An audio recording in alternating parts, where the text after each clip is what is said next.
श्री निताय गौर हरि बोल। श्री गोविंद जय जय गोपाल जय जय गोविंद जय जय गोपाल जय। राधा रमण हरि गोविंद जय जय।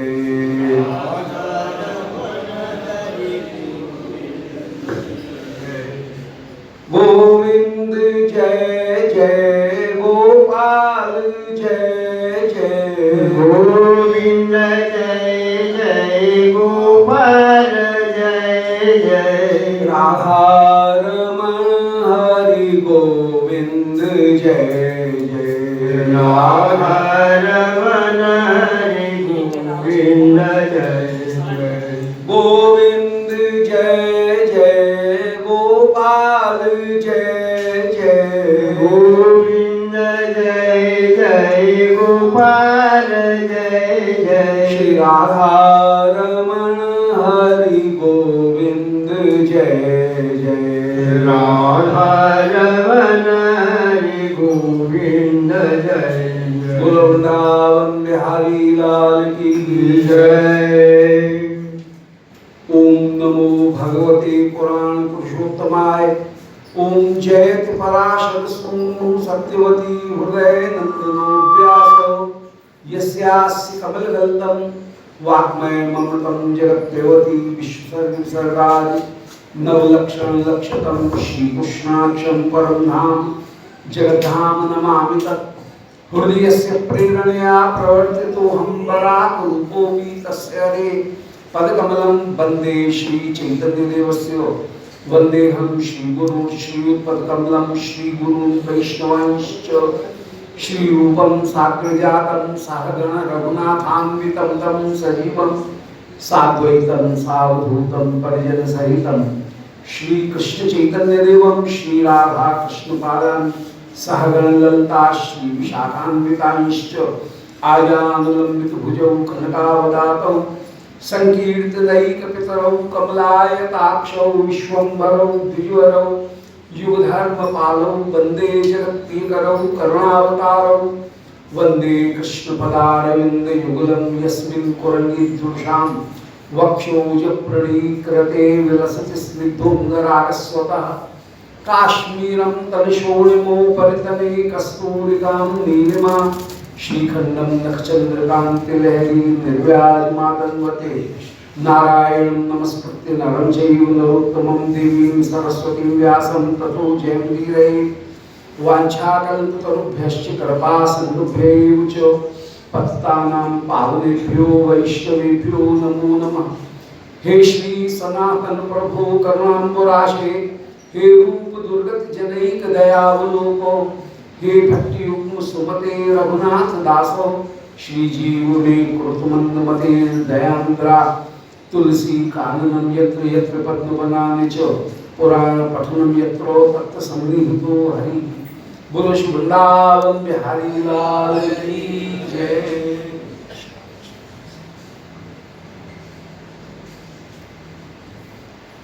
परम मंगल महापुरुषों के श्रीमुख से प्रकट हुए यथा समय दिव्य कालजयी सिद्धांत को स्थापित करने वाले भक्ति के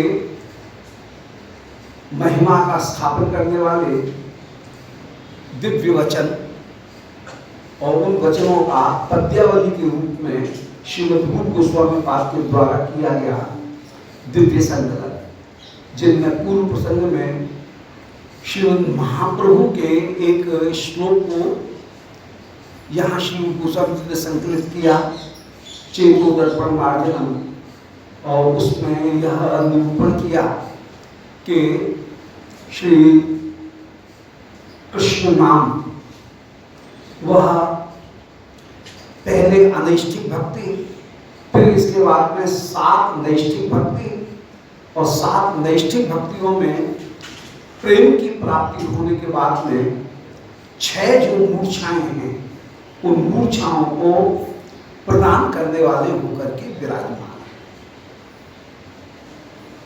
साधक को शब्द, स्पर्श, रूप, रस, गंध, ये 5 मूर्छाएं प्राप्त होती हैं प्रेम की अतिशयता में।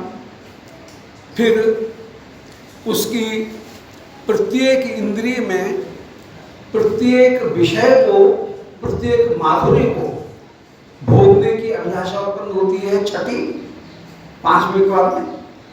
और फिर श्री कृष्ण की अत्यंत उदारता के कारण, श्री कृष्ण की अनादि अनंत जो विभु जो माधुर्य है, उस माधुर्य को भोग सकने की सामर्थ्य भी उसकी सीमित इंद्रियों में उत्पन्न हो जाती है। ये 7 जो मूर्छाएं हैं, उन 7 मूर्छाओं में ही वो साधक 3 प्रकार की जो दिव्य सिद्धियां हैं, उन सिद्धियों को प्राप्त कर लेता है। उत्क्रांत सिद्धि, उत्क्रांत सिद्धि के बाद में भाव सिद्धि, और भाव सिद्धि के बाद में स्वरूप सिद्धि। जो सूक्ष्म शरीर है या अंतश्चिंत शरीर है, उसको एक स्थूल शरीर की आवश्यकता है। जैसे हमारे शरीर में 3 शरीर हैं। एक शरीर है यथावस्थित शरीर, स्थूल शरीर, ग्रॉस बॉडी जिसको कहते हैं। दूसरा है इसी के भीतर सूक्ष्म शरीर जो सेटल बॉडी है। और तीसरा जो है वो है कारण शरीर, कॉज बॉडी। तो ग्रॉस बॉडी, सेटल बॉडी और कॉज बॉडी, कारण शरीर, सूक्ष्म शरीर और स्थूल शरीर, ये 3 शरीर जैसे हैं। इसी प्रकार अंतश्चिंत जो देह श्रीमद गुरुदेव ने जिसका परिचय कराया, और श्री किशोरी जी ने कृपा करके जो अंतश्चिंत देह इस जीव को कृपा करके प्रदान किया था, श्री गुरुदेव ने जो एकादश भावों का उसका परिचय कराया। जब प्रारब्ध की निवृत्ति हो जाएगी तो ये जो स्थूल शरीर है, ये स्थूल शरीर से स्थूल शरीर समाप्त हो जाएगा, गिर जाएगा। और स्थूल शरीर के गिर जाने पर जो सूक्ष्म शरीर है, जो भीतर विराजमान, सूक्ष्म नहीं, भीतर विराजमान जो अंतश्चिंतित शरीर है, जो सूक्ष्म रूप में विराजमान है भीतर, वो शरीर, उसको कोई न कोई स्थूल स्वरूप की आवश्यकता है। इस समय हम जो माया के बाड़ा में हैं, माया के रेल्म में हैं, उस माया के बाड़ा से को मुक्ति मिल जाएगी। और यही भीतर अंतश्चिंतित जो स्वरूप है, ये अंतश्चिंतित स्वरूप ही पार्षद देह को प्राप्त कर लेगा। श्री प्रभु की कृपा से एक चिन्मय जो पार्षद स्वरूप है, वो चिन्मय पार्षद स्वरूप साधक को प्राप्त हो जाएगा। ये शरीर तो बना हुआ है पंचमहाभूत का, परंतु जो पार्षद स्वरूप है वो पंचमहाभूत का नहीं है, वह पार्षद स्वरूप चिन्मय है, वह संधिनी शक्ति का बना हुआ वह पार्षद स्वरूप है। और संधिनी शक्ति से बना हुआ जो भगवान की सत्शक्ति है, उस सत्शक्ति से, चिन्मय शक्ति से बना हुआ जो पार्षद स्वरूप है, उसमें यह अंतश्चिंत स्वरूप विराजमान हो जाएगा। जैसे सूक्ष्म देह को धारण करने के लिए एक स्थूल देह की आवश्यकता है, स्थूल देह नहीं है तो सूक्ष्म देह रहेगा कहाँ? तो स्थूल देह की जैसे अनिवार्यता है, इसी प्रकार जो अंतश्चिंतित देह है उसके द्वारा सेवा करने के लिए भी वहां पर भी कोई चिन्मय स्थूल शरीर की आवश्यकता है, पार्षद स्वरूप की आवश्यकता है। परंतु वो पार्षद स्वरूप मायक नहीं है, माया का बना हुआ नहीं है, वह पार्षद स्वरूप चिन्मय विशुद्ध सत्वात्मक है। लावनी, संधिनी, संवित, इनमें संवित जो संधिनी शक्ति है, उस संधिनी शक्ति की ही वृत्ति के रूप में एक स्वरूप, वह पार्षद स्वरूप साधक को प्राप्त हो गया। परंतु पार्षद स्वरूप में भी जो 10 भाव हैं, उन 10 भावों की व्यावहारिक रूप में सिद्धि करने के लिए, तब स्वरूप सिद्धि के लिए भी एक स्वरूप की आवश्यकता होगी। ये जो स्वरूप है ये तो दिया गया स्वरूप है, इम्पोज्ड, कहीं इम्पोज्ड स्वरूप है, कहीं आरोपित स्वरूप है, परंतु वो जो स्वरूप है उस स्वरूप को जो व्यवहारिक ऊपर के नेचुरल होकर के जो विराजमान है, स्वाभाविक होकर के जो विराजमान है, इम्पोज्ड नहीं बल्कि नेचुरल, उसको नेचुरल स्वरूप को प्राप्त करने के लिए लीला के बीच में जब तक हमारा जन्म नहीं होगा तब तक स्वाभाविक स्वरूप की प्राप्ति नहीं होगी। तो यथावस्थित स्वरूप में तो भीतर से जो स्वरूप विराजमान है उसके द्वारा श्री प्रियालाल की सेवा कर रहे हैं। जब ये स्थूल शरीर गिर जाएगा तो फिर पार्षद स्वरूप के द्वारा एक बार श्री किशोरी जी जीव में जो अपूर्व विरह है, हाय कब कृष्ण मिले, कब कृष्ण मिले, कैसे सेवा मिले, कैसे सेवा मिले, इस उत्कंठा को एक बार शांत करने के लिए उसको पार्षद स्वरूप को प्रदान कर दिया जाएगा। पार्षद स्वरूप में वे सारे भाव हैं परंतु वे भी अभी कहीं इम्पोज्ड हैं, कहीं आरोपित हैं। लीला के व्यवहार में वे भाव नहीं आए हैं। लीला के व्यवहार में वे भाव आ जाएं, उस भाव को सिद्ध करने के लिए, एकदम जो व्यवहार है उस व्यवहार को सिद्ध करने के लिए तब श्री लीला शक्ति कहीं जहां कृष्ण लीला हो रही होगी वहां कृष्ण लीला में व्यवहार के अंतर्गत जो लीला है उस लीला के अंतर्गत इस साधक को स्वरूप प्रदान करेंगी, जन्म प्रदान करेंगी। और गोपी गर्भ से जन्म होकर के जब वह परकर के बीच में जन्म ग्रहण करेगा और परकर के बीच में जन्म ग्रहण करके जब भाव नेचुरल हो जाएगा, स्वाभाविक हो जाएगा, अभी तक इम्पोज्ड है, आरोपित है, परंतु आरोपित न होकर के जब सहज भाव बन जाएगा, स्वाभाविक भाव बन जाएगा, वो स्वाभाविक भाव हमेशा हमेशा नित्य रहेगा। और जब प्रकट लीला उस ब्रह्मांड की, इस ब्रह्मांड में तो जैसे कृष्ण लीला हो गई इस कल्प में, परंतु जिस ब्रह्मांड में जन्म होगा और वहां की लीला जब अप्रकट लीला में विराजमान होगी तो फिर यह साधन सिद्ध जो देह है, साधन सिद्ध जो सेवक है, वह भी नित्य लीला में सदा सदा विराजमान रहेगा। इस प्रकार जो स्वरूप सिद्धि है तो उसे प्राप्त करने के लिए श्री कृष्ण नाम पर्याप्त होकर के विराजमान है। यह श्री महाप्रभु के चेतो दर्पण मार्जनम इस श्लोक के द्वारा दिखा दिया। माने एक है, उदाहरण समझाने के लिए कह रहे हैं दृष्टांत, एक है जैसे कोई श्री गुरुदेव ने स्वरूप दिया कि तेरा ये नाम है, तेरा ये स्वरूप है और तेरा संबंध क्या है, बोले श्री राधा रानी की मौसी की बेटी है। मान एक उदाहरण दे रहा हूं कि तू कौन है, बोले श्री राधा रानी की मौसी की बेटी मानो तू है, परंतु अभी है नहीं, ये कहीं भावना में उसने इम्पोज किया गया, ये उस भावना में उसने दिया गया, परंतु उसका अभी जन्म नहीं हुआ है। जब लीला के भीतर जन्म हो जाएगा तो ये जो मैं राधा रानी की मौसी की बेटी हूं या उनकी मौसी की बेटी हूं, ये जो भाव है ये सहज हो जाएगा। ये जो भाव है ये भाव वहां पर नेचुरल बन जाएगा।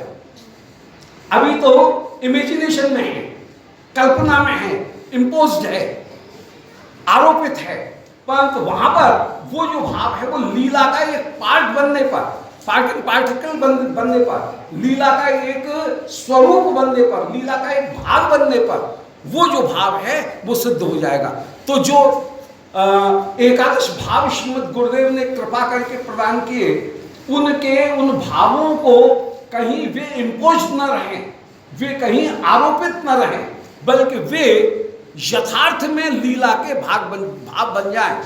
नाम रूप वयो वेश संबंध, ये संबंध जो है वो संबंध भी कहीं इम्पोज नहीं रहे, आरोपित नहीं रहे, बल्कि नेचुरल बन जाए, उसको सहज बन जाए। इस सहज बंद रूपता प्रदान करने के लिए फिर तीसरी सिद्धि भी ठाकुर कृपा करके प्रदान करेंगे। एक सिद्धि हुई माया के बाड़े से अपने आप को मुक्त करना, माया से मुक्त हो गई, ठीक है, साधन करते करते माया निवृत्ति हो गई और साधक जो है वो उसका यथावस्थित देह समाप्त हो गया, प्रारब्ध पूरे हो गए।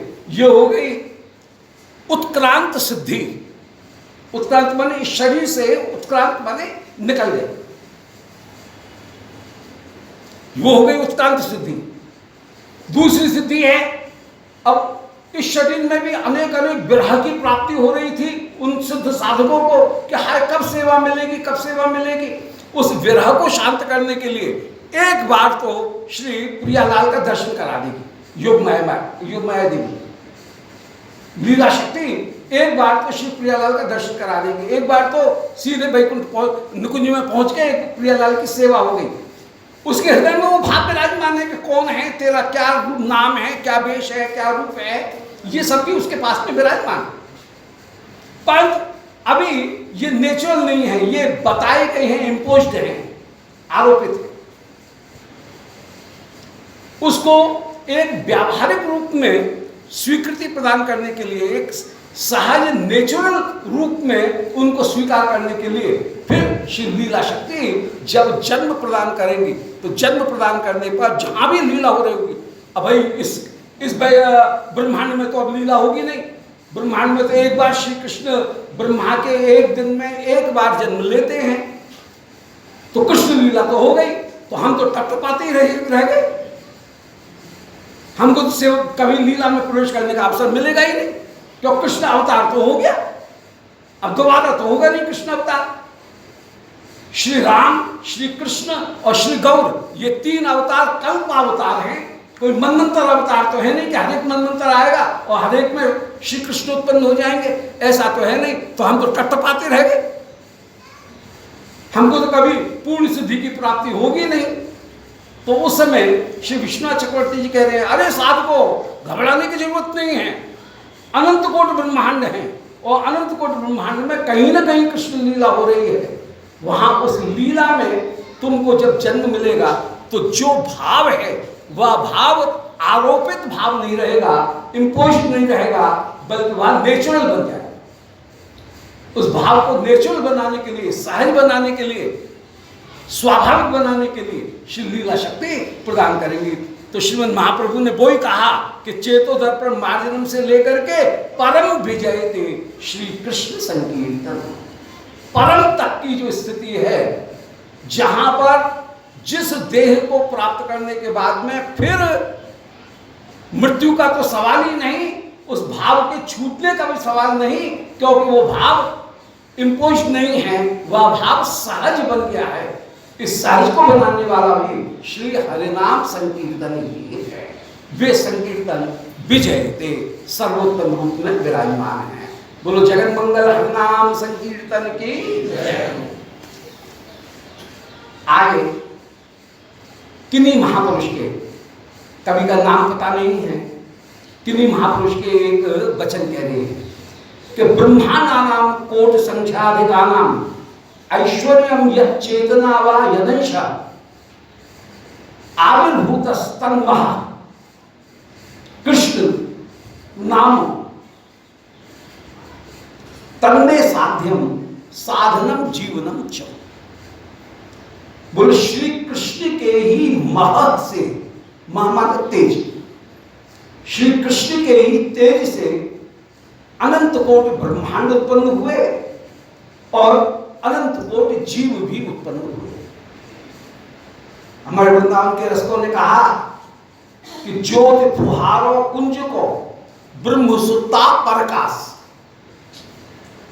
निकुंज मंदिर से ज्योति का एक फुहारा निकल रहा है और वो फुहारा ही ब्रह्म है।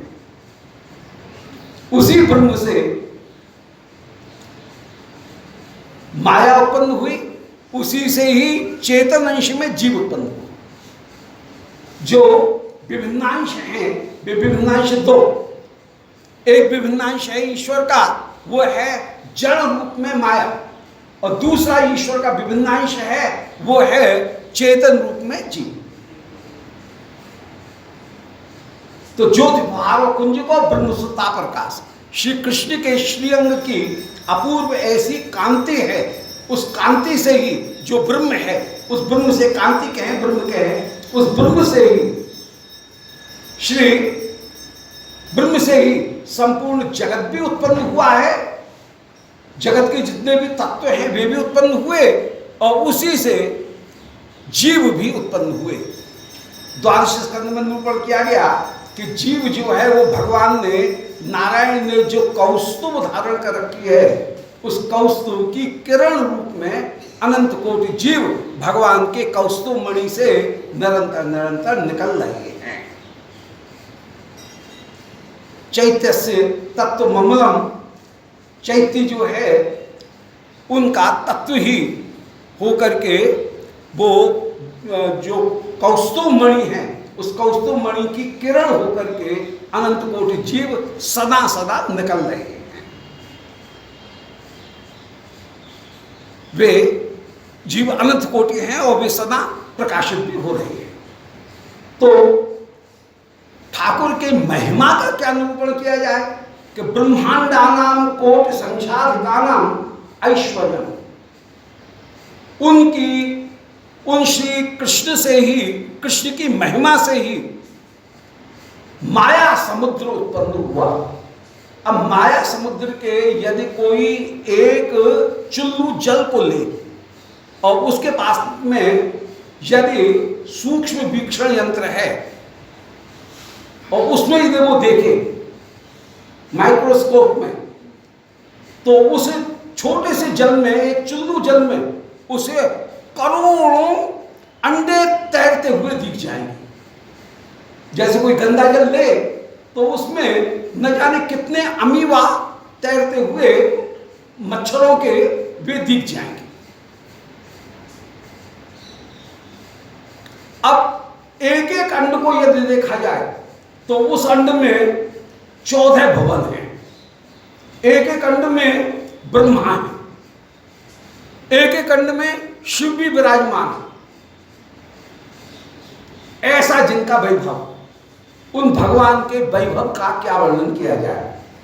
श्री गोविंद लीलामृत, गोविंद बिरदावली में रूप गोस्वामी जी ने यही भाव प्रकट किया कि ब्रह्मा ब्रह्मांड भांडे सरसिज नैना सृष्ट माक्रीडकानि तान निर्भंतुम च खेला खुरलित मतिना तान येन न्योंजी तादृक क्रीडांड कोटि वृत जल कुडवा यस्य वैकुंठ कुल्या कर्तव्या तस्य काते स्तुतिर कृतवी प्रोज्य लीलाए तान।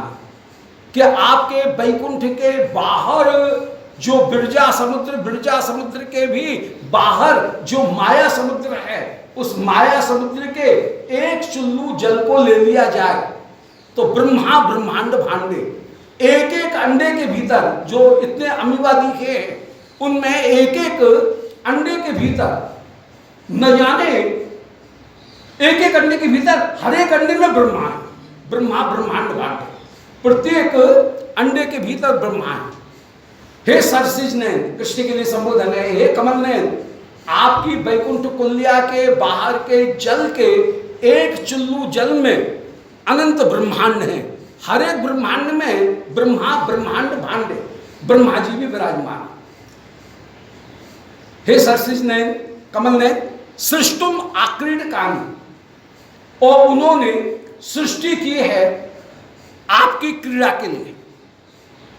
ताम निर्भंतुम, और उस ब्रह्मांड को भंग करने के लिए प्रत्येक उस अमीबा में, प्रत्येक उस अंडे में शिव भी विराजमान है, एकादश रुद्र भी विराजमान है, जो कि उस ब्रह्मांड को महाप्रलय के समय नष्ट कर देंगे। ताम निर्भंतुम च खेला खुरलित मतना, और ये जो खेला होगा, खेल होगा, यह क्रीड़ा क्रीड़ा नहीं हो जाएगा। खेला खुरलित मतना, क्रीड़ा में जो आपकी उत्साहमयी मति है, खेला खुरलित मति है, क्रीड़ा से उत्साहित जो मति है, उस मति के द्वारा उन ब्रह्मांडों को नष्ट करने के लिए, महाप्रलय करने के लिए भी उसमें एकादश शिव भी विराजमान है। ताम निर्भंतुम खेला खुरलित मतना तान ये न्यूनजी, ऐसे ब्रह्मा शिवों को जिन्होंने प्रत्येक ब्रह्मांड के भीतर नियुक्त कर रखा है। अब बताओ, यदि हम आपकी महिमा का वर्णन करें तो कहां से महिमा का वर्णन करेंगे? हमारा महिमा का वर्णन करना वह एक परिहास का पात्र बन जाएगा। इसलिए तात्विक क्रीडांड कोटि वृत जल कुड़वा, जिनके वैकुंठ कुल्या, वैकुंठ की खाई, उसके एक कुल्या जल को, एक चुल्लू जल को लेने पर ऐसे अनंत कोटि ब्रह्मांड विद्यमान है, जहां ऐसे आपकी महिमा का क्या वर्णन करें? यदि महिमा का वर्णन करने के लिए बैठेंगे तो वह परिहास का विषय बन जाएगा। इसलिए महिमा गायन करने में हमारी सामर्थ्य नहीं है। हमारी सामर्थ्य तो हमने निर्णय कर लिया कि बस आपकी लीला का गायन करें। लीला के गायन में आधा पर्दा, थोड़ी बहुत लीला का गायन हो जाए तब भी आनंद ही आनंद है। परंतु महिमा का गायन करते समय यदि महिमा में चूक हो जाती है तो उल्टा अपराध बन जाएगा। महिमा ज्यादा और चूक हो जाए तो उल्टा अपराध बन जाए। चंद्रशेखर दास बाबा एक उदाहरण देते थे, बोले किसी गांव में डाका पड़ा। संयोग की बात ये थी कि पुलिस जा रही थी पूरी कुमुक, रास्ते में आकर के किसी गांव वाले ने सड़क के ऊपर रोका, बोले मारे रुक जाओ, गांव में अनर्थ हो रहा है, डाका पड़ा है। मौका था ऐसा, जो एसपी था उसने तुरंत रोका, उसके साथ में फोर्स भी थी, उसने घेरा डालो जल्दी। जैसे ही घेरा डाला, चोरों को पता लगा पुलिस आ रही है, एकदम छोड़ करके भागे और सारा माल वहीं कहीं इधर उधर फेंक करके और भाग गए चोर। तो माल मिल गया। अब जितने भी गांव वाले वे आए, बोले महाराज यदि इस माल को जो आपने वसूल किया है इसको आप कहीं क्लॉक रूम में रखवाएंगे, कहीं रखवाएंगे, फिर उसको लेने में हमको कितनी लिखा पढ़ी करनी पड़ेगी, बड़ा मुश्किल हो जाएगा। अब ठीक है, हमारा माल मिल गया, आपकी बड़ी कृपा, अब माल हम अपने आप बांट लेंगे, ले लेंगे। बोले अच्छी बात है, कोई लिखा पढ़ी नहीं कर रहे हैं, जाओ बांटो। ईमानदारी से लेना। बोले हाँ ये हमारी जिम्मेदारी, कोई बेईमानी किस नहीं। सबने अपना अपना माल, उसके सामने बैठ करके सबने अपना माल पहचाना, जो बताया उसके हिसाब से उसका माल दे दिया। एक बूढ़ी मैया आई, उसकी भी कोई चीज चुरा ली गई थी, तो वो मैया एसपी की पीठ के ऊपर खूब हाथ फेरती हुई कहे कि बेटा तेरी कृपा से मुझे मिल गया, तेरी मेहरबानी से, जा तू थानेदार हो जा। बोलो तो जैसे एसपी से कोई ये कहे कि जा तू चौकी इंचार्ज हो जा, तो ये एक परिहास की बात हो जाएगी। ऐसे ही आपकी महिमा का वर्णन करते समय यदि महिमा का हम पूरी तरह से वर्णन नहीं कर सके तो हमारा महिमा वर्णन परिहास का पात्र बन जाएगा। इसलिए महिमा के गायन करने में हमारी सामर्थ्य नहीं है। हमारी सामर्थ्य तो आपके लीला गायन में है। लीला गायन थोड़ा बहुत भी हो जाएगा तो वो भी जीवन का कल्याण करने वाला हो जाएगा। तो महिमा आपकी क्या वर्णन करें कि ब्रह्मांडानाम कोट संख्याधिकानाम, करोड़ों की संख्या से अधिक जो ब्रह्मांड हैं उनमें कितना ऐश्वर्य भरा होगा। और यह चेतनानाम बा यदंशः, और चेतनों का जो अंश है, जो चेतन अंश है, वो चेतन अंश भी अनंत कोटि जीव भी हैं, वे भी आपकी महिमा के भीतर ही आते हैं। तो अनंत कोटि ब्रह्मांड और अनंत कोटि जीव आविर्भूतस्तन महा, जिनकी महिमा से उत्पन्न हुए हैं। कृष्ण नाम तन में साध्यम, हमारे लिए तो आपका लीला पर कृष्ण नाम यही साध्य है। महिमा का वर्णन करने के लिए बैठेंगे तो बस फिर निकलने का रास्ता नहीं मिलेगा, हम उलझ करके ही रह जाएंगे। तन्मे साध्य, आपका जो नाम है वह नाम ही मेरा एकमात्र साध्य होकर के विराजमान है। साधनम जीवनम में, वही मेरा साधन है, वही मेरा जीवन है। आपका नाम ही मेरा एकमात्र साध्य, आपका नाम ही मेरा एकमात्र साधन और आपका नाम ही मेरा एकमात्र जीवन है। जीवन का आधार माने सुख का आधार भी वही होकर के विराजमान है। ऐसे ब्रह्मांड श्री हरि नाम की, भगवत नाम की महिमा का गायन किया। क्या ऐश्वर्य का वर्णन करने में सामर्थ्य नहीं है, नाम के वर्णन करने में ही हमारी सामर्थ्य है, नाम गायन में भी। और नाम गायन में भी जो लीला परक नाम है, उन लीला परक नामों के गायन में ही हमारी एकमात्र इच्छा है। वो ही हमारा सबसे अधिक कल्याण करके अंत में परम तक ले जाने वाले हैं। जो स्वरूप सिद्धि है, उस स्वरूप सिद्धि तक को प्राप्त कराने वाले श्री कृष्ण नाम ही एकमात्र है।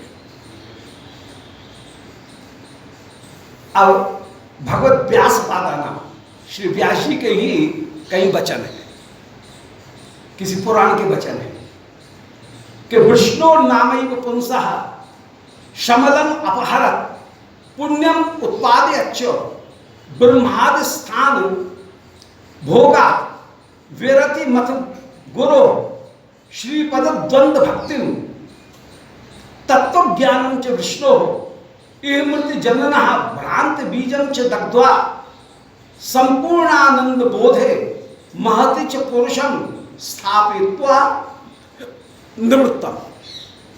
ये नाम एक ऐसी औषधि है जो सारी वस्तुओं को प्रदान करते करते करते करते जब अंत में सर्वोत्तम वस्तु की प्राप्ति हो जाएगी तब चुकेगा, इसके पहले नहीं चुकने वाला। ये ऐसा ब्रह्मास्त्र है जो कि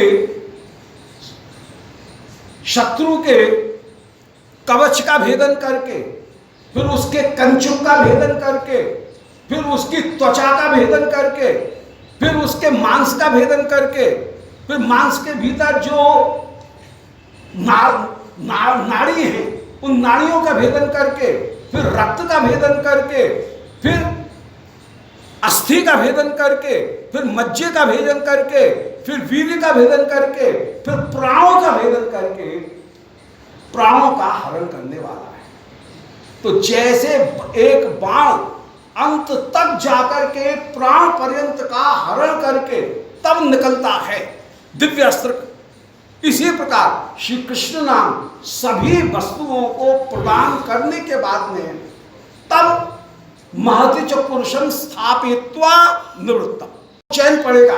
निवृत्तम का तात्पर्य है उनका कार्य करना बंद होगा, वे नाम छूट जाएगा सो बात नहीं है। उनका जो सफाई का कार्य है, ये क्लीनिंग वाला जो कार्य है, वो क्लीनिंग वाला कार्य, सफाई का कार्य तब तक होता रहेगा जब तक कि पूरी तरह से रोग की निवृत्ति नहीं हो जाए और परम फल की प्राप्ति नहीं हो जाए। ऐसी बढ़िया औषधि, इससे बढ़िया औषधि क्या होगी? कुछ औषधि होती हैं जो ऊपर से आराम देने वाली होती हैं, कुछ औषधि हैं जो रोग को दूर तो कर देती हैं परंतु नया रोग उत्पन्न कर देती हैं। कुछ औषधि होती हैं जो रोग को भी दूर करती हैं, आरोग्य को भी प्रदान करती हैं, परम सुख को भी प्रदान करती हैं, आरोग्य की ओर वृद्धि करती हैं। वो ही वास्तविक औषधि है, श्रेष्ठ औषधि वही है। जो केवल ऊपर ऊपर से इलाज करे वो श्रेष्ठ औषधि नहीं है। यहाँ पर वही कह रहे हैं कि विष्णु नावैव पुंसः समलम अपहरत, श्री विष्णु का नाम ही जीव के शमल माने पापों को हरण करता है। पहले पापों को हरण किया, फिर पुण्य को उत्पाद्य, पुण्य भी उत्पन्न किया। पाप ही हरण नहीं किए, पाप के बाद में पुण्य भी उत्पन्न किए जिसके द्वारा आगे के भौतिक भोग प्राप्त होंगे, ऐसे पुण्य उत्पन्न किए। फिर ब्रह्मादि स्थान भोगा विरतम, पुण्य जो है उनकी भी परम सीमा क्या है? कर्मकांड की परम सीमा है ब्रह्मा जी का लोक, ब्रह्मा का पद। इसके बाद में कर्मकांड की गति नहीं। भाई स्वर्ग मिल जाएगा, उसके ऊपर चलो, उसके ऊपर महल लोक मिल जाएगा, जल लोक मिल जाएगा, तप लोक मिल जाएगा, इसके ऊपर वो सत्य लोक मिल जाएगा, उसके ऊपर वो ब्रह्मा ही बन गए।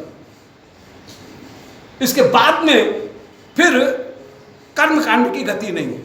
तो यहां पर ये कह रहे हैं कि विष्णु का जो नाम है वह पापों को हरण करके पुण्य उत्पन्न कर रहा है। पुण्य उत्पन्न में संसार के सुखों को उत्पन्न कराते हुए अंत में ब्रह्मादि स्थान भोगा, ब्रह्मा तक के जो स्थान है वहां तक वो पुण्य ले जाएगा। इसके आगे कर्मकांड नहीं जाएगा। विरतम, इसके बाद में पुण्य भी विरत हो जाएगा।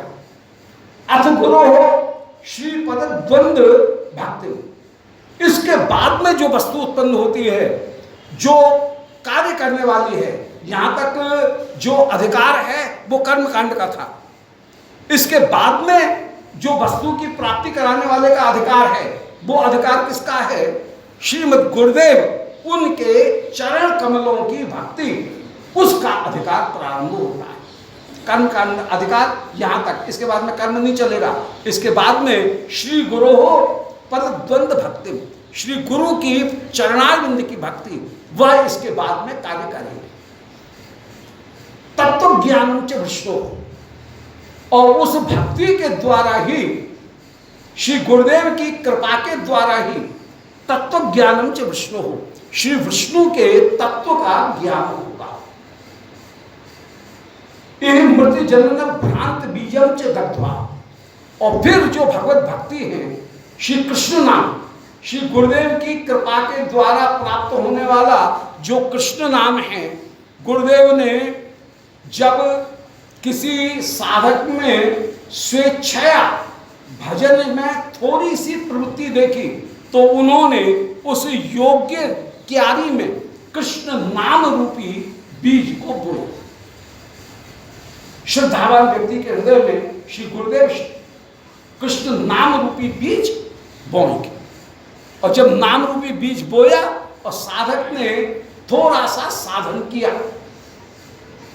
उस नाम का आश्रय ग्रहण किया, तो नाम का आश्रय ग्रहण करने पर वो जो बीज था, वो बीज में दो पत्ती उत्पन्न होगी। भ्रमिते भ्रमिते कौन भाग्यवान जीव, गुरु कृष्ण कृपा के पाए भक्ति लता बीज, बीज बो दिया गया।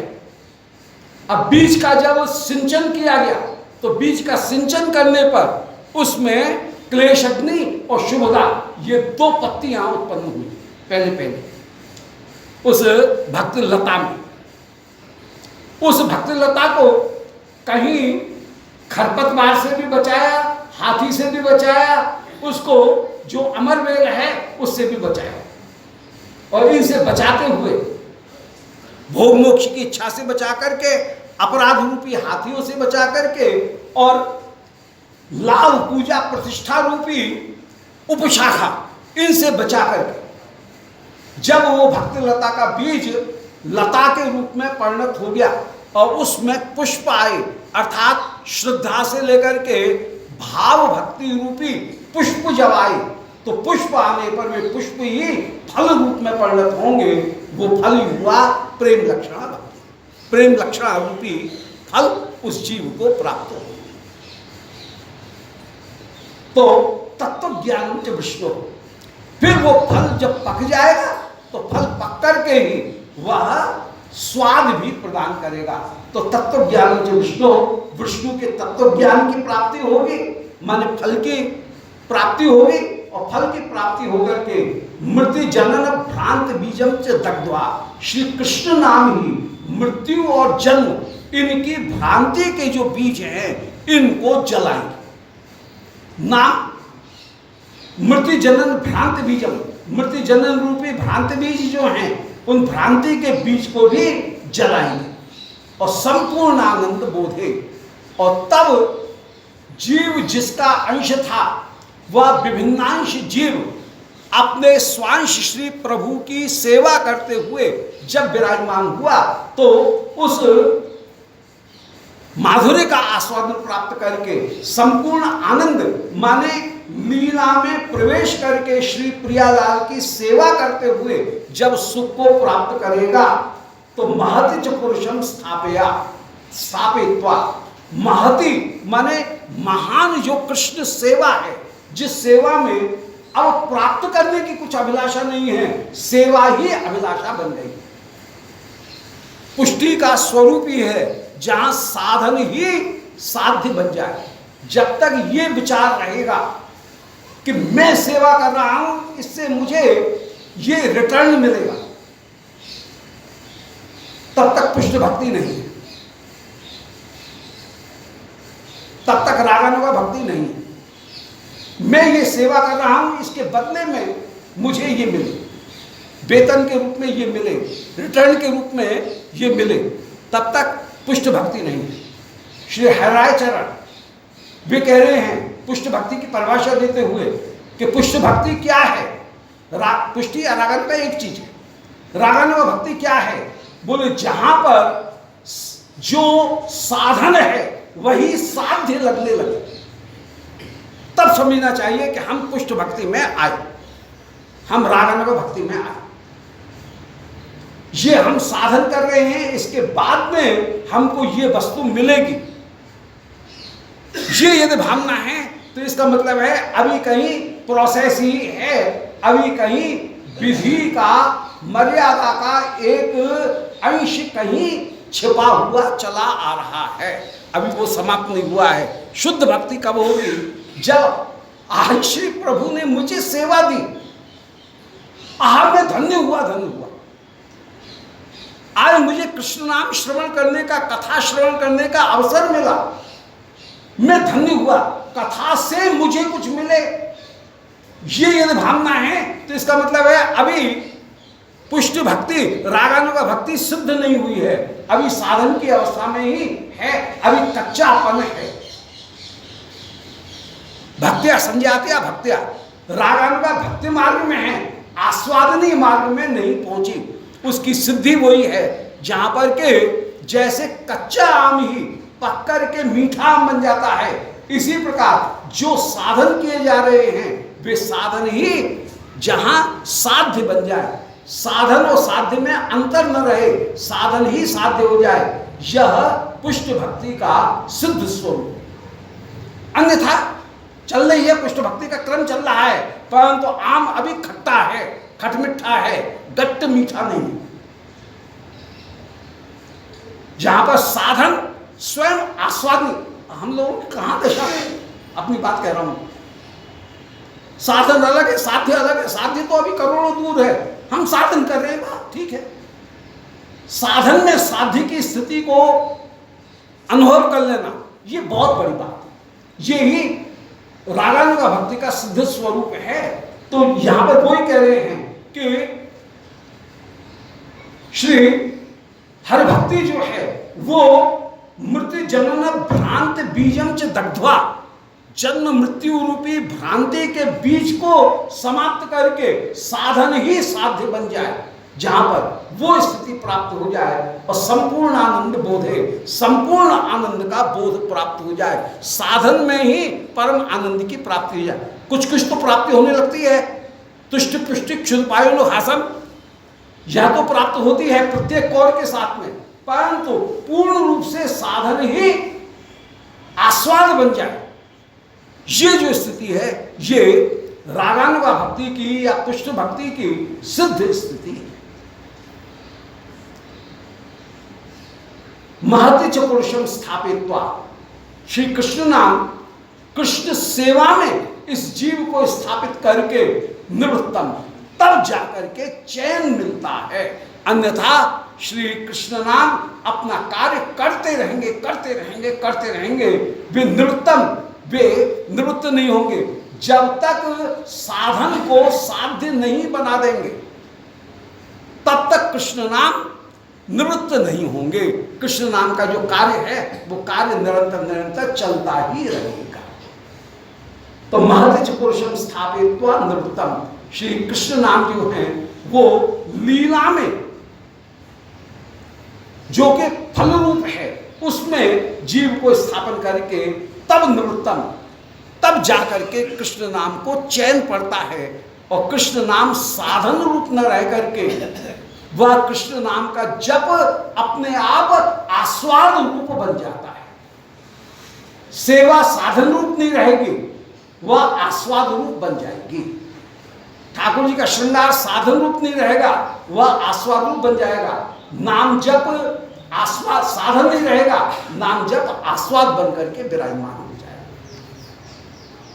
ये श्री भगवत भक्ति की महिमा का निरूपण किया। स्वभावोक्ति अलंकार का यहाँ पर निरूपण है। स्वभावोक्ति वहां जहां पर किसी वस्तु के स्वभाव का वर्णन किया जाए उसका नाम स्वभावोक्ति। जैसा है उसका यथातथ वर्णन कर दिया जाए उसका नाम स्वभावोक्ति है। जहां पर उपमान की अपेक्षा उपमेय की श्रेष्ठता स्थापित की जाए परंतु कारण नहीं दिया जाए उसका नाम है अतिशयोक्ति। जहां पर हेतु देकर के फिर उपमेय की श्रेष्ठता स्थापित की जाए उसका नाम है व्यतिरेक। तो ये तीन अलंकार हैं जहां पर जो वस्तु जैसी है उसका वैसा का वैसा वर्णन कर दिया जाए उसका नाम है स्वभावोक्ति। जहां उपमेय की माने जो प्रस्तुत है उसकी महिमा उपमान की अपेक्षा दिखाई जाए, ये कह दिया जाए कि नायिका के मुख के आगे चंद्रमा भी तुच्छ है परंतु कारण नहीं बताया गया, तो वहां पर हो जाएगा अतिशयोक्ति। और जहां पर कारण बताया जाए, कारण बता करके महिमा का स्थापन किया जाए वहां पर हो जाएगा व्यतिरिक। तो ये तीनों अलंकारों में अंतर है। तो यहाँ पर स्वभावोक्ति अलंकार और पहले में श्री कृष्ण नाम जो है वो कृष्ण नाम उनकी अतिशयोक्ति का वर्णन किया गया था कि जिन कृष्ण से की महिमा से जड़ और चेतन सब उत्पन्न हुए उन श्री कृष्ण नाम वे ही मेरे लिए साधन साध्य और जीवन होकर के विराजमान है। और यहाँ जो कृष्ण नाम है वो किस प्रकार से कार्य करते हैं वो बताया कि विष्णु नाम में पुंसा शमल मपारम, विष्णु का जो नाम है वो ही पहले पापों को दूर करता है, पुण्य को उत्पन्न करता है। पुण्य में भी परम सीमा ब्रह्मादि स्थान उनको स्थापित करके कर्म तो समाप्त हो जाता है। फिर इसके बाद में जो आते हैं वे आते हैं गुरु चरणों का पादाश्रय।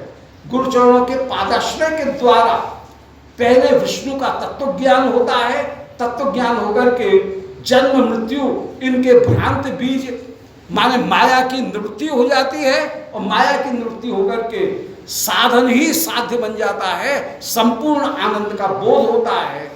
और तब कृष्ण सेवा में ही श्री कृष्ण नाम लगा करके तब जाकर के चुप होते हैं, अन्यथा कृष्ण नाम काम करते रहते हैं। परोक्ष रूप से भी श्री कृष्ण नाम अपने कार्य में लगे रहते हैं जीव को। और जब तक कृष्ण नाम अंत तक नहीं पहुंचा देते तब तक कृष्ण नाम रुकते नहीं हैं।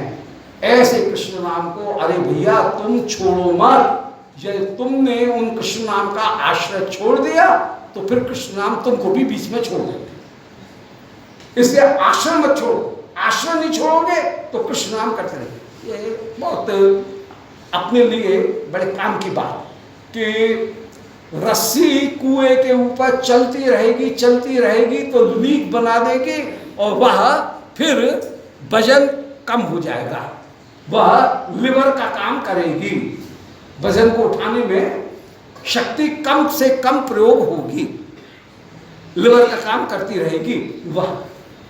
इसलिए कृष्ण नाम को छोड़ो मत। तुमने कृष्ण नाम का आश्रय ग्रहण किया है तो फिर कृष्ण नाम अंत तक तुमको पहुंचाएंगे। ये श्रीधर स्वामीपाद का नहीं, ये श्री वेदव्यासी का वचन था। अब आगे कह रहे हैं वेदव्यासी के वचन हैं कि नाम चिंतामणि कृष्ण चैतन्य रस विग्रह पूर्ण शुद्धो नित्य मुक्तो अभिन्नत्वात् नाम नामिना। भगवान के जैसे मत्स्य कूर्म वराह नृसिंह व्यास अवतार हैं, ऐसे ही भगवान का एक अवतार मान लो। श्री कृष्ण नाम को भगवान का एक अवतार मानो। अन्य अवतार तो विभिन्न दृश्य रूपों को धारण करके प्रकट हुए, और श्री कृष्ण नाम दृश्य नेत्र के विषय रूप को धारण करके प्रकट नहीं हुए हैं, बल्कि वे नेत्र के भी विषय हैं, वे कर्मेंद्रीय जिह्वा के भी विषय हैं, और ज्ञानेंद्रीय कान के भी विषय। तो कृष्ण नाम एक ऐसा भगवान का अवतार है, श्री कृष्ण का अवतार है, जो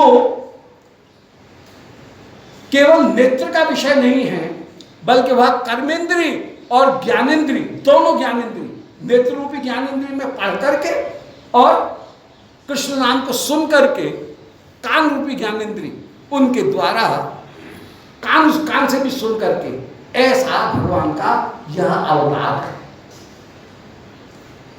नाम चिंतामणि, श्री नाम अचिंत्य शक्ति से युक्त हैं, चिंतामणि हैं। जैसे चिंतामणि जितनी भी चिंताएं हैं, अभिलाषाएं हैं, उनको पूर्ण कर देने वाली। अब कैसे पूर्ण कर रही हैं? क्योंकि इसमें कोई तर्क नहीं लग सकता है। जहां तर्क अब बाधित हो जाए उसको हम कहते हैं अचिंत्य। अचिंत्य भावा न तांस तर्केण योजयेत। अचिंत्य किसको कहेंगे? अचिंत्य का एक अर्थ है जहां तर्क न चले। एक बार अचिंत्य का दूसरा अर्थ, अचिंत्य भेदाभेद सब जगह अचिंत्य शब्द आता है। अचिंत्य का दूसरा अर्थ है विरुद्ध धर्माश्रय होना, यह अचिंत्य का अर्थ है। विरुद्ध वस्तुएं एक साथ काम करें।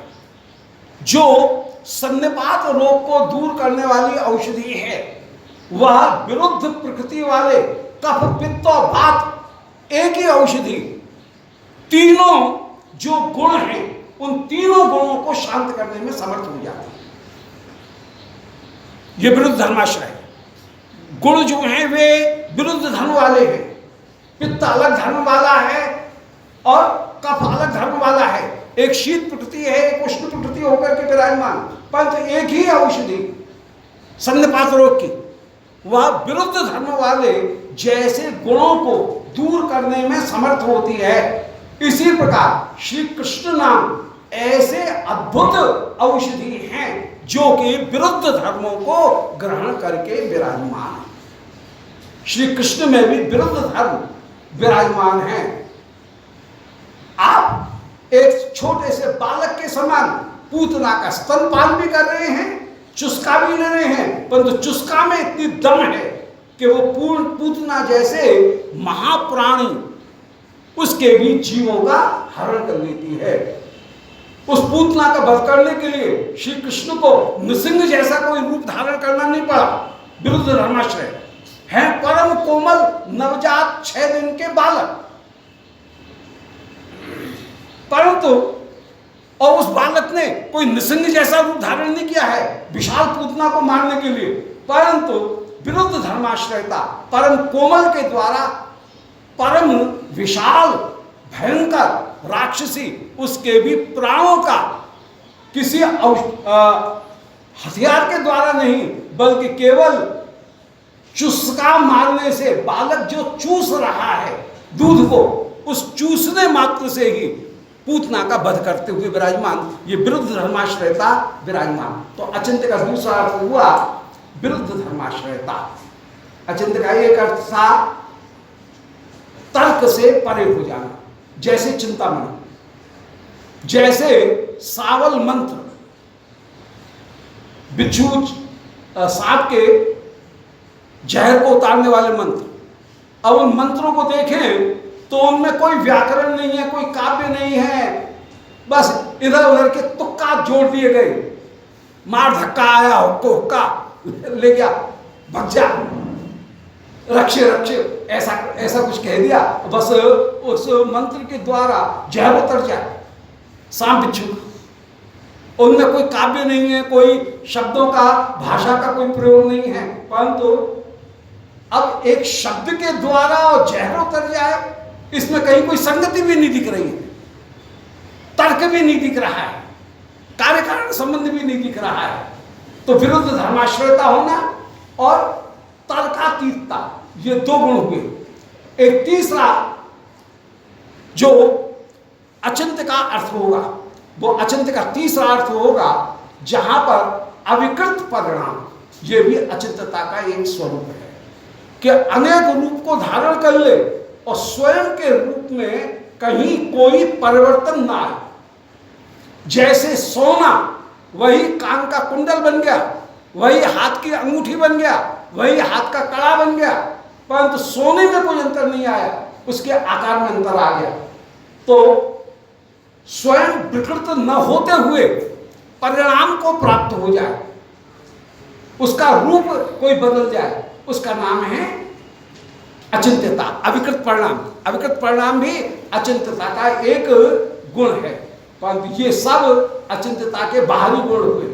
अचिंत्यता का मुख्य जो वस्तु है, मुख्य लक्षण है, वो क्या है कि जिसको तर्क के द्वारा सिद्ध न करके जिसको शास्त्र के अनुसार प्राप्त किया जाए, उसका नाम है अचिंत्य। शास्त्रिक वेद्यता यह है अचिंत्यता का स्वरूप लक्षण। तर्कातीतता, विरुद्ध धर्माश्रयता, अविकृत परिणामता इत्यादि जो हैं, यह सब तटस्थ लक्षण हैं, परंतु शास्त्रिक वेद्यता यही अचिंत्यता का मुख्य लक्षण है। ब्रह्म अचिंत्य है, इसका मतलब है कि वह जो अचिंत्य शास्त्र है उसके द्वारा ब्रह्म को जाना जा सकता है, हम अपनी वाणी के द्वारा उसको नहीं जान सकते हैं। जैसा शास्त्र ने वर्णन किया है वैसा तुमको स्वीकार करना पड़ेगा। यदि तुम्हारी वाणी अचिंत्य है तो उसको भी हम स्वीकार कर लेंगे। जो अचिंत्य वाणी के द्वारा स्वीकार किया गया है, वर्णन किया गया है, यही अचिंत्यता का मुख्य लक्षण है। तो श्री हरि नाम भी नाम चिंतामणि, नाम चिंतामणि रूप हैं, माने अचिंत्य शक्ति से युक्त हैं। चिंतामणि जैसे सारी अभिलाषाओं को तर्कातीत होकर के, विरुद्ध धर्माश्रय होकर के, जैसे अविकृत परिणाम होकर के चिंतामणि प्रकट कर देती है। मणि, उसमें कोई अंतर आया नहीं, और मणि के सामने प्रार्थना की कि हे मणि, इस समय मेरी रसगुल्ला खाने की इच्छा है, रसगुल्ला आ जाए, और चिंतामणि रसगुल्ला पैदा कर देगी। कल्प वृक्ष रक्षा रसगुल्ला पैदा कर देंगे। कल्प वृक्ष में कोई परिवर्तन नहीं हुआ, अविकृत है, और परिणाम सामने आ गए, अविकृत परिणाम। तो नाम भी इसी प्रकार, नाम में कोई परिवर्तन नहीं आता है और वे सारी इच्छाओं को पूरा कर देते हैं। नाम चिंतामणि, वे नाम चिंतामणि कौन है? बोले कृष्ण। नाम और नामी में कोई भेद नहीं है, जो कृष्ण हैं वे ही नाम हैं। जैसे कृष्ण ने यशोदानंदन स्वरूप में अपने आप को अभिव्यक्त किया, इसी प्रकार श्री कृष्ण जन्म लेकर के जैसे अपने आप को प्रकट कर रहे हैं, इसी प्रकार श्री कृष्ण लगता ये है कि वे परा पश्यंती से होकर के मध्यमा में आकर के वैखरी के रूप में सामने शब्द के रूप में प्रकट हो रहे हैं, परंतु श्री कृष्ण ही नाम बन गए हैं। कृष्ण में और नाम में कोई अंतर नहीं है, नाम नामी अभिन्न है। समझाने के लिए कह दिया गया कृष्ण का नाम। लगता यह है कि कृष्ण ये ध्वनि कहीं संकेतक है, और मुरली मनोहर यशोदानंदन जो त्रिभंग स्वरूप है वह उसके द्वारा संकेतित है। इंडिकेटेड और इंडिकेटर, ये जो भेद है वह लगता है। संकेतक और संकेतित का जो भेद है वह लग रहा है कि शब्द के द्वारा कृष्ण संकेतित हुए हैं, परंतु तत्वतः ऐसा नहीं है। या कहना बिल्कुल वैसे ही है जैसे कोई ये कहे कि ये ब्राह्मण का शरीर है। ब्राह्मण का शरीर, ये कहने की जरूरत क्या है?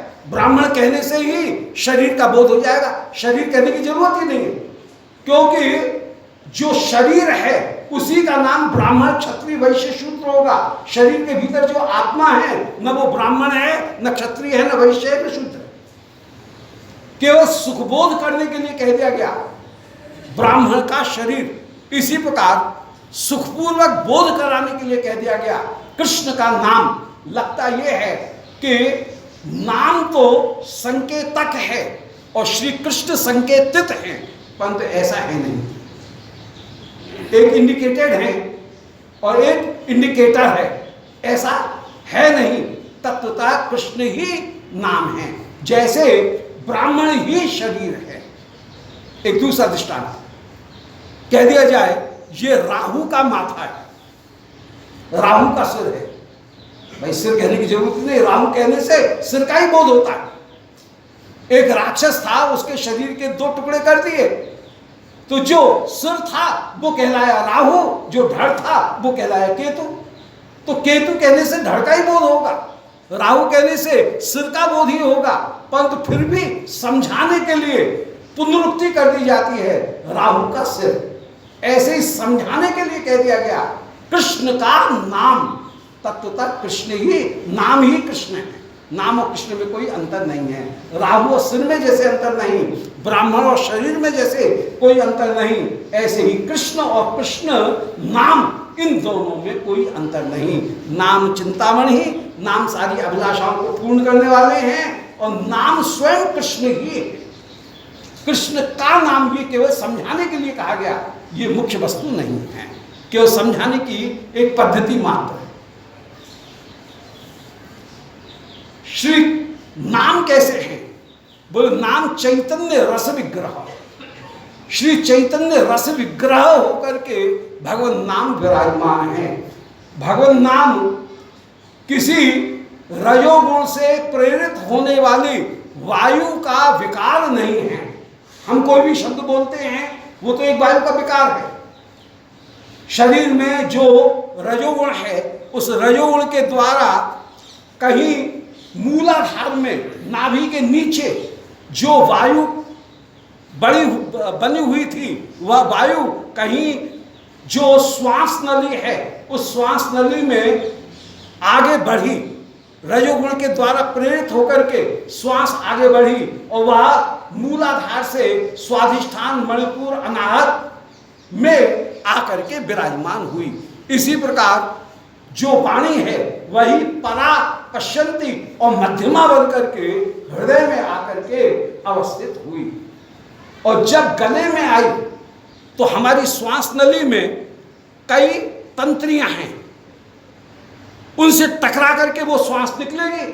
श्वास निकलेगी तो जो तंत्रियां हैं उनमें झंझनाहट उत्पन्न होगी।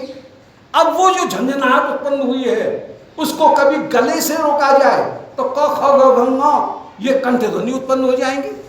यदि तालु से रोका जाए तो च छ ज झ ञ ये ध्वनियां उत्पन्न हो जाएंगी। यदि मूर्धा कहीं जीव और ऊपर की मूर्धा ये आकर के चिपके और जीव जो है वो झटका दे करके निकले ट ठ ड ढ ण, तो वही मूर्धन्य बन जाएगा। कभी ओठों से निकले, ओठों से रोका जाए तो वही प फ ब भ म, तो जो झंकार उत्पन्न हुई है उस झंकार को जहां से रोका गया वहां से रुकने पर वह जैसे निकल गई। दांतों से रोका गया तो त थ द ध न, दांत रोक रहे हैं वायु के उस ध्वनि को। जो झंकार कंठ तंत्री में हुई है वो झंकार ही किसी अलग अलग रूपों में जैसे सामने आ जाएगी। तो लगता यह है कि ये रजोगुण से प्रेरित हुई प्राण वायु उसका ही एक रूप कृष्ण नाम है।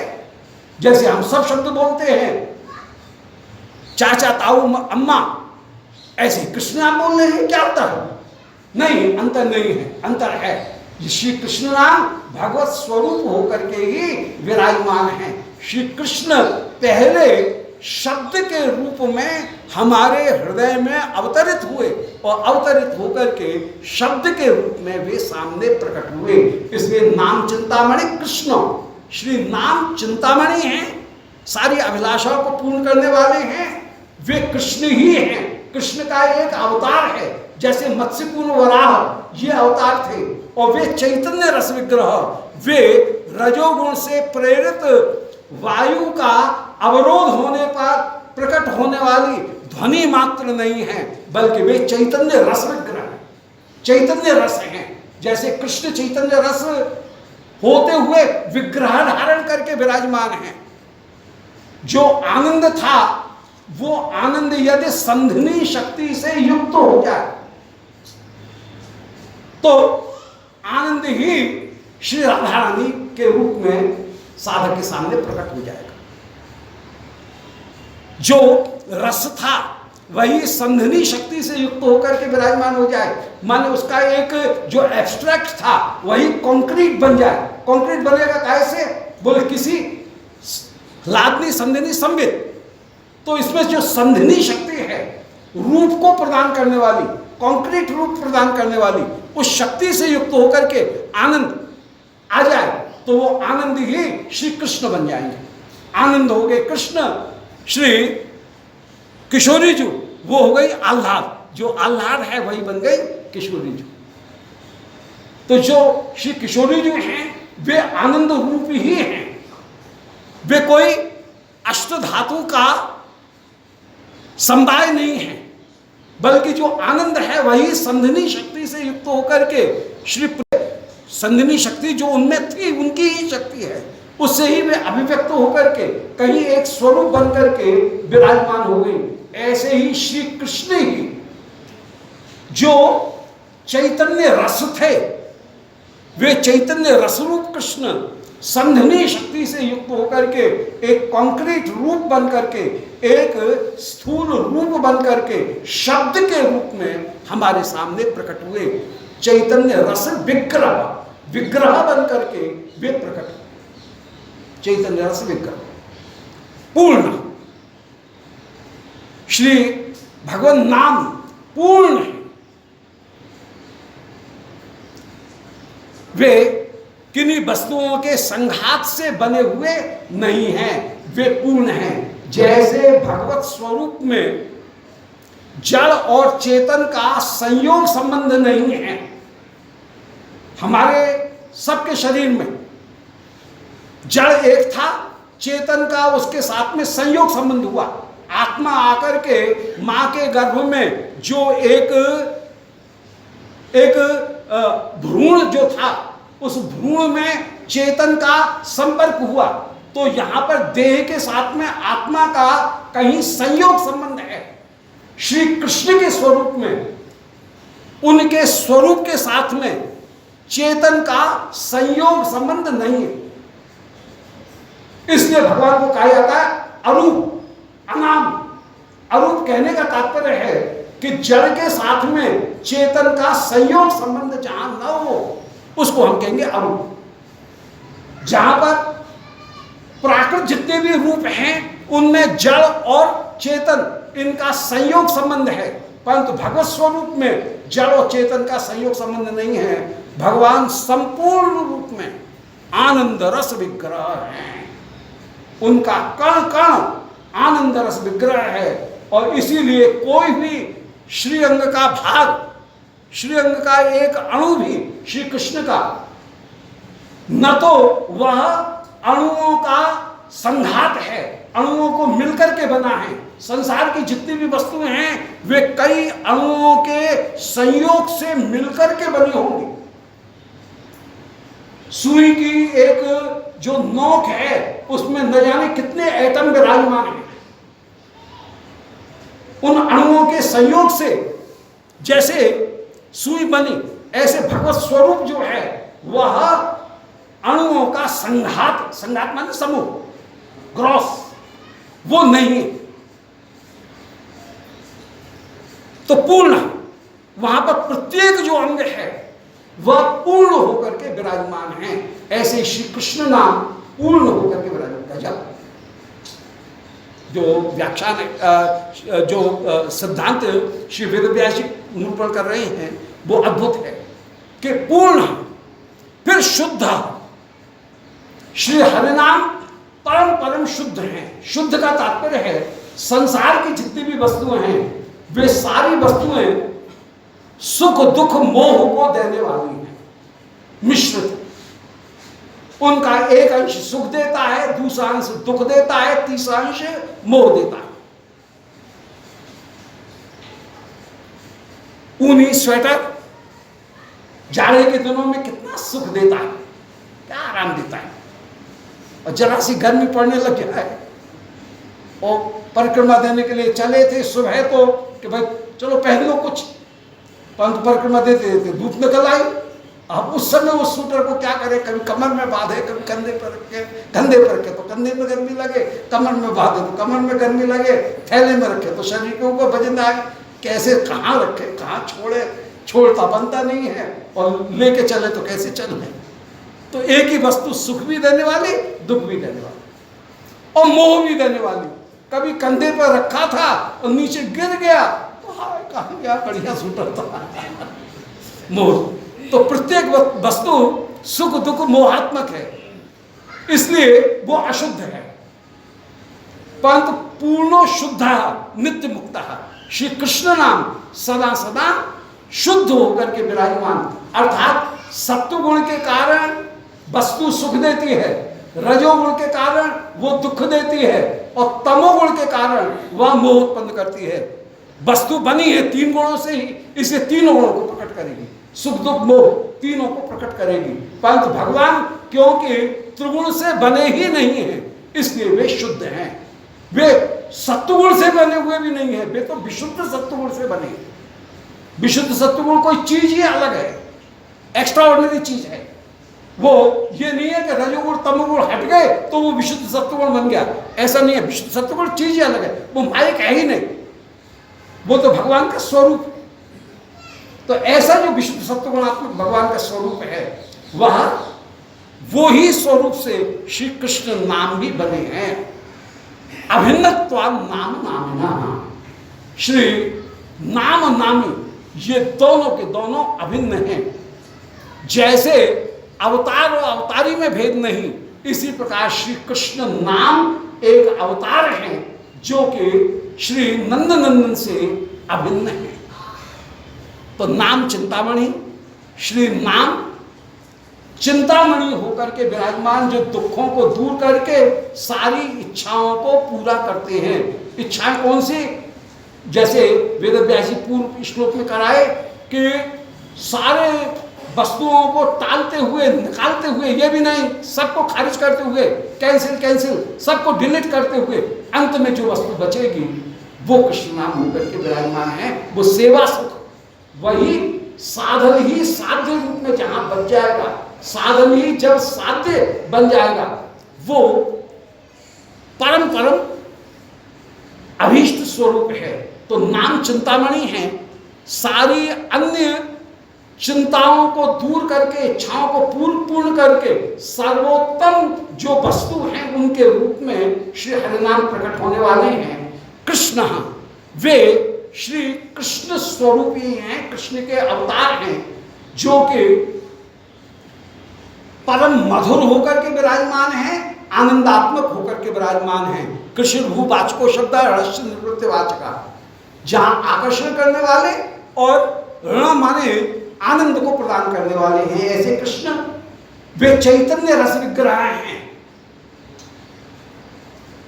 संधिनी शक्ति से युक्त होकर के श्री कृष्ण के एक अवतार के रूप में विग्रह धारण करके वे विराजमान हैं। वे कोई रजोगुण से प्रेरित होकर के मूलाधार में जो वायु है वह वायु प्रेरित होकर के कहीं मध्यमा और वैखरी के रूप में, पश्चंती मध्यमा और वैखरी के रूप में वह प्रकट नहीं हो रही है, बल्कि श्री कृष्ण नाम साक्षात कृष्ण के अवतारी हैं। अन्य शब्द जैसे वैखरी के रूप में कहीं जो वायु है वही रजोगुण से प्रेरित होकर के, जैसे कहीं कंठ तंत्रिका में आकर के वहां से विभिन्न स्थानों के दबाव के कारण, विभिन्न स्थानों के अवरोध के कारण कंठ तालव्य मूर्धन्य दंत्य ओष्ठ होकर के जैसे प्रकट होती है, इसी प्रकार कृष्ण नाम प्रकट होने वाले नहीं हैं। वे चैतन्य रस विग्रह कृष्ण स्वरूप होकर के ही विराजमान हैं। कृष्ण में और नाम में और कृष्ण में अंतर नहीं है। जैसे ब्राह्मण और ब्राह्मण के शरीर, जैसे कि राहु और राहु के सिर में, तो नाम चिंतामणि कृष्ण, फिर चैतन्य रस विग्रह, वे चैतन्य रस विग्रह होकर के विराजमान हैं। पूर्ण श्री नाम ही पूर्ण होकर के विराजमान हैं। उनमें जड़ और चेतन का संयोग संबंध नहीं है। जैसे भगवत स्वरूप में जड़ और चेतन का संयोग संबंध नहीं है, हम सब में जड़ और चेतन का संयोग स्वरूप है।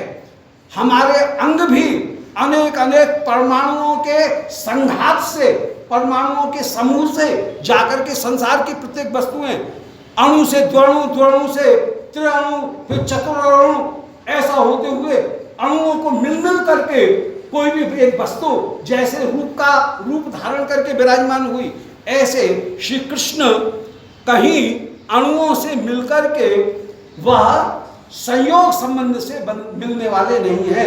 वे संघात रूप नहीं हैं। पंच महाभूतों के भी संघात नहीं हैं।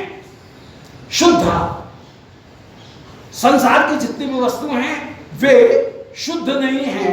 वे सत्व गुण के कारण सुख देने वाली एक काल में, रजोगुण के कारण दुख देने वाली और तमोगुण के कारण मोह देने वाली, सुख दुख मोहात्मक होकर के संसार की प्रत्येक वस्तु विराजमान है। श्री कृष्ण नाम नित्य मुक्त, सदा ही मुक्त होकर के विराजमान है। सदा ही वे दूसरों को मुक्त करने वाले हैं और स्वयं मोक्ष रूप होकर के ही विराजमान हैं। माया के बंधन से मुक्त होकर के परम आनंद रूप होकर के विराजमान है। संपत्ति चाविर्भाव स्वेन शब्दात्, ब्रह्मसूत्र कहते हैं मोक्ष की परिभाषा देते हुए कि संपद्यो वैकुंठ में पहुंच करके, आविर्भाव माने चित शक्ति में पहुंच करके, फिर आविर्भाव वहां पर चित शक्ति से रूप धारण करके जीव श्री प्रियालाल के निकुंज मंदिर में सेवा करता है। अनावृत्ति शब्दात, अनावृत्ति शब्दात ये तो है ही, वहां पर पहुंच करके कोई लौट करके नहीं आएगा। अंतिम ब्रह्म सूत्र है अनावृत्ति शब्दात, ये तो ज्ञानी को भी प्राप्त हो जाएगा, अनावृत्ति उसकी भी नहीं होगी। परंतु संपत्ति चाविर्भाव वैकुंठ में पहुंच करके आविर्भाव धारण करके सेवा सुख का सौभाग्य ले सकना, ये ज्ञानी को सुलभ नहीं है, ये कृष्ण कृपा के द्वारा भक्त को सुलभ।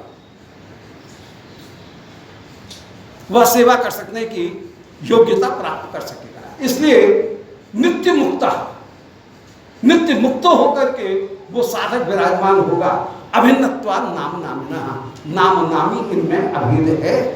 ऐसे श्री हरिनाम उनकी महिमा का कहाँ तक गायन करें। ये स्वल्प तर्क दे करके, वैष्णव विधि में जो कठिन तर्क हैं उन कठिन तर्कों का स्थान नहीं है, परंतु समझाने के लिए स्वल्प जो तर्क हैं उन स्वल्प तर्क के माध्यम से समझाया जाता है।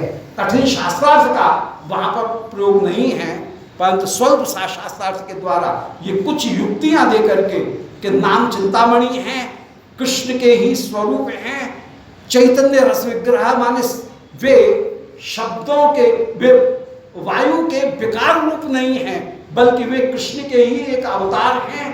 वे पूर्ण हैं माने संयोग संबंध के द्वारा भौतिक के साथ में उनका संयोग नहीं है। वे शुद्ध हैं, अर्थात सुख दुख मोहात्मक का मिश्रित जो स्वरूप है वो श्री कृष्ण नाम में नहीं है। वे नित्य मुक्त होकर के विराजमान हैं, जहां पर सेवा सुख की प्राप्ति है, केवल दुख की निवृत्ति नहीं, केवल स्वरूप की प्राप्ति नहीं, बल्कि स्वरूप में भी सेवा सुख की प्राप्ति। तीन बिल्कुल क्लियर डिस्टिंक्शन है। दुख की निवृत्ति होना ये मोक्ष का एक रूप, परंतु अधूरा। दुख दूर हो गया परंतु सुख की प्राप्ति नहीं हुई, ऐसे दुख की निवृत्ति को हमने सुख मान लिया, सुख है नहीं। दूसरा सुख का जो स्वरूप है वो सुख का स्वरूप है कि अपने खोए हुए स्वरूप को पहचान लिया, ये भी कोई उपलब्धि नहीं है। किसी का बटुआ खो गया और वापस मिल गया तो कुछ बढ़ा थोड़ी, जो था उतना को उतना रहा। तो ये भी परम उपलब्धि नहीं है। उपलब्धि वो होगी कि बटुआ में पैसा बढ़ जाए, आनंद की प्राप्ति हो जाए। जहां जीव को विभु आनंद की सेवा का सुख, विभु आनंद का आस्वादन प्राप्त हो जाए, ये बड़ी बात है। तो दुख की निवृत्ति हो जाना ये एक नकारात्मक उपलब्धि है, आभास मात्र है उपलब्धि का। अपने खोए हुए स्वरूप को प्राप्त कर लेना यह भी नकारात्मक उपलब्धि है। जो स्वरूप है उसके द्वारा विभू की सेवा करते हुए विभू के माधुर्य का आस्वादन प्राप्त कर लेना, यही वास्तव में उपलब्धि है। इसलिए आत्मस्वरूप का पहचान, ब्रह्म में लय और सेवा सुख, इन तीन विकल्पों में सबसे ज्यादा श्रेष्ठतम विकल्प यदि कोई है तो वो विकल्प है श्री प्रियालाल की सेवा करना। वो श्री हरिनाम प्रदान करते हैं, वे हरिनाम नाम नामी, इनमें कोई भेद नहीं है। जय जय श्री राधे, जगन मंडल हरिनाम संकीर्तन की जय। गोविंद जय जय गोपाल जय जय, श्री राधा रमण हरि गोविंद जय जय, श्री राधा रमण